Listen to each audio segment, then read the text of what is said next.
I'm so happy to introduce our first speaker. He's a 30-year veteran of the Canadian Armed Forces. He started his career at the age of 17 in the Army as an infantry soldier.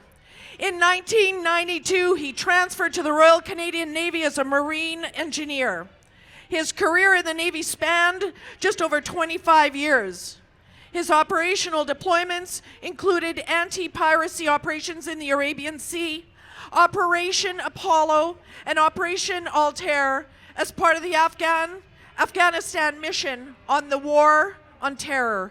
He retired in 2017 and pursued a second career with Vancouver Island Health Authority. He was terminated the 15th of November in 2021 because he refused to disclose private medical information and comply with illegal, unconstitutional, and overreacting provincial vaccine mandates. Ladies and gentlemen, put your hands together for Jeff Fiddler.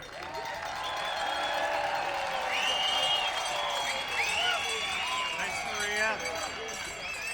How about this lady? Isn't she wonderful? Let's give her a big round of applause. How's everybody doing? Let's make some noise. Okay, I want to talk about a few things today, but first we're going to have a little fun. Is everybody here a hockey fan? Everyone? That's good. So we're going to play a little game, and I'm going to choose a trigger word. I tried to think of something that every Canadian can relate to, and hockey seems to be the good one. So out of this, I'm going to select the word Stanley Cup, or the word Stanley Cup. So that will be the trigger word, and then every time I say Stanley Cup, everybody's going to cheer. And you're going to cheer like we've won the Stanley Cup. So when I say Stanley Cup, you cheer. Stanley Cup!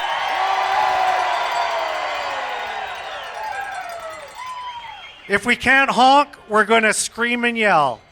Stanley Cup! God, I love you guys. Now we're ready for the playoffs. So every time you hear that today, anybody that's up here that says the word Stanley Cup, you're going to cheer. Okay, so I want to start out by giving a shout out to a friend of mine. Her name is Sherry. So Sherry, if you're out there, I hope you're listening. Her and her group of friends that have been out there every week after week since this mandates and all this stuff started.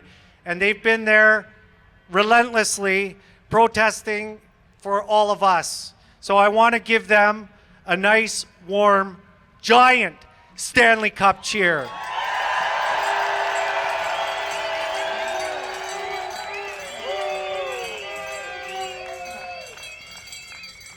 Next, I want to mention these fine people here standing behind me.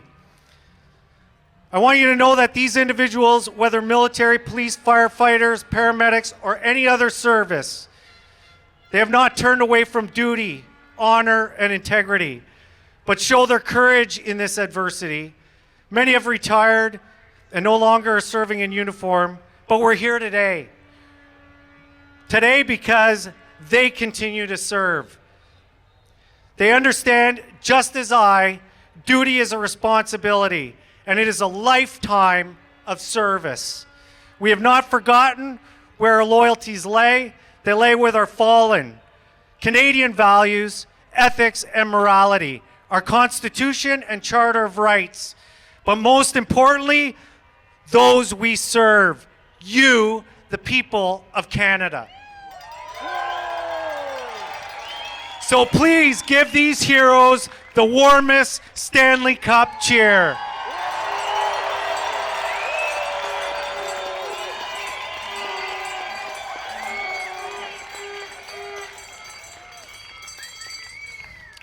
So while I was deployed, my wife Sylvia, who I love very much, would save things from the paper, articles of soldiers and veterans that would be highlighted during our remembrance.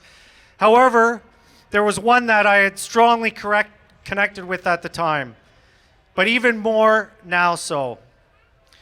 It was an equally dark time in our history when the government sowed division in our country. Although it was written 45 years ago, it is still fitting for today. It was written by Sergeant Glenn Richard Winder from the Royal Canadian Artillery, 1939 to 1944. He knows no way to tell them of the pain he feels inside. It's not by wounds or illness. By these he has been tried. The pains caused by betrayal for the things of which he stood. When years ago he helped the fight, everything thought good. Freedom, honor, love, and peace were things he struggled for. And for these things his friends did die back in that bloody war. He cannot join remembrance parades, though he's proud of those who do. He knows his own emotions would never see him through. For it only takes a stirring hand or soldiers marching by to roll away the many years. He can't help but cry. He sees not what's before him, but things that used to be when Ed and Joe and Bill and Pete all fought for you and me. It's sad enough that Ed and Joe were buried over there, and Bill is in a wheelchair, and Pete needs constant care.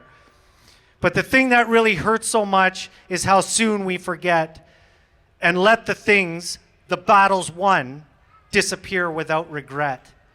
For some, the word honor means little in this day, and when it fades, both love and peace are sure to slip away. Then, as political expediency replaces all of these three, the lies and greed and power lust of freedom's going to flee. The word they're using now is separatism, and it causes him dismay. The things he loved and fought for are nearly gone today. And this great betrayal for those who cause him pain will destroy our land and even themselves, for little will remain. If only he could have his way, one brotherhood we'd be, and we'd call ourselves Canadians from east to western sea.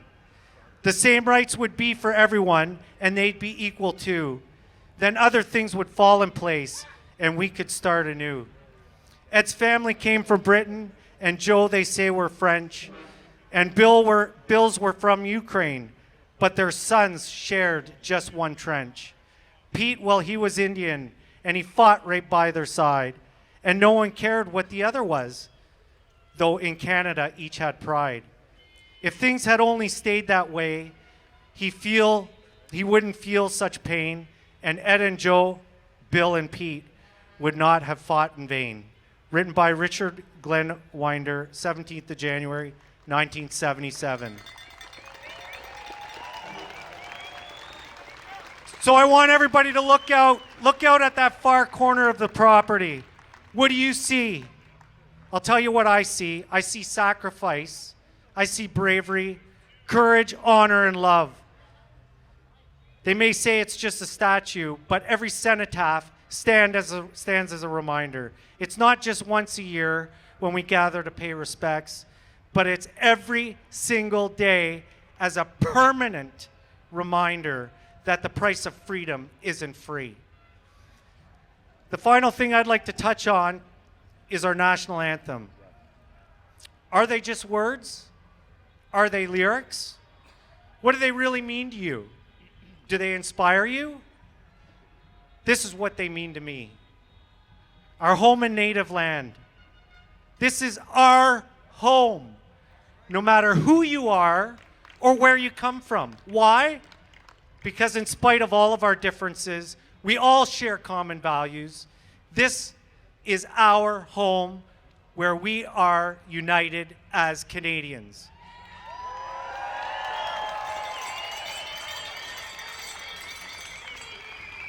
True patriot love in all of us command. As sons and daughters of this land, we are not only guided by, but commanded by our patriotism and our love for our nation. Those principles are truth, faith, and loyalty to our country. With glowing hearts, we see thee rise, the true north strong and free. This pride within all of us is one of the fundamental principles that we stand for to keep our nation strong and free. From far and wide, our vast nation of the greatest people and most polite, even when we're protesting. With the richest and most diverse land in the world, and even with such diversities of the land, it is all connected, much as are the people. We are all connected, unified as one people, spanning from the Atlantic to the Pacific Ocean, the northern tip of the Arctic to the most southern border. I love you. God, keep our land glorious and free. Recognizing the founding principles of our country under the supremacy of God, not government. As we, the people, created in the image of God, it is our responsibility to be the shepherds of the land and its beauty, as well to protect the freedoms of our people across the entirety of our nation. And finally, reference not once, but 3 separate times. To emphasize its importance, we stand on guard for thee. We, meaning us. But it's our duty, it's not only our responsibility, but it's our duty to protect the freedoms and democracy and the integral values of this great nation. So as to understand the importance that we have, we must be ever vigilant of the negative powers, both inside and out, to prevent the erosion of these very virtues, and the principles must not ever be surrendered.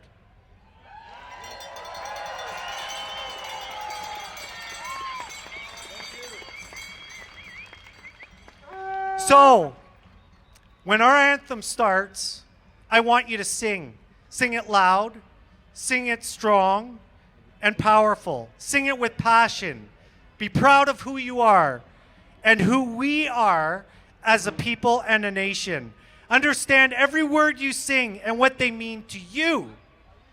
Let it fill you with warmth like a hug. Capture that feeling, that love, connection, wrapped up with an impenetrable blanket of pride. This message is unity, to be unified as one people, Canadians. Protect it, cherish it with all your hearts, and never again take our freedom for granted, so we may proudly pass it on to our future generations. Stand on guard. Don't ever give it away. Let's win that Stanley Cup.